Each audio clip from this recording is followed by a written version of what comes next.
Je reviendrai là-dessus, mais la meilleure des astuces, ça c'est vraiment génial, c'est un marqueur noir. Vous devez toujours avoir un marqueur noir dans votre caisse. Et quand vous avez un soleil couchant, rasant, le soir, généralement, on a vraiment du mal à voir les antennes des fois.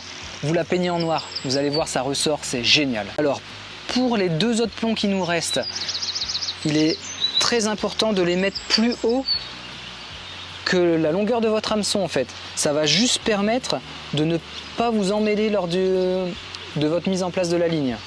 Donc c'est pour ça que je mets minimum à cette hauteur là, vous avez vu. On a mis nos plombs de bas, on a notre hameçon qui arrive ici, donc les plombs je vais les mettre 3-4 cm au-dessus. De cette manière, quand mes èches seront à l'hameçon, et si je pêche un peu vite, eh bien mon hameçon ne va pas s'emmêler à ce niveau-là de la plombée. Ça aussi c'est important à savoir. Bon, on est beaucoup plus dans le contexte d'une pêche à l'anglaise.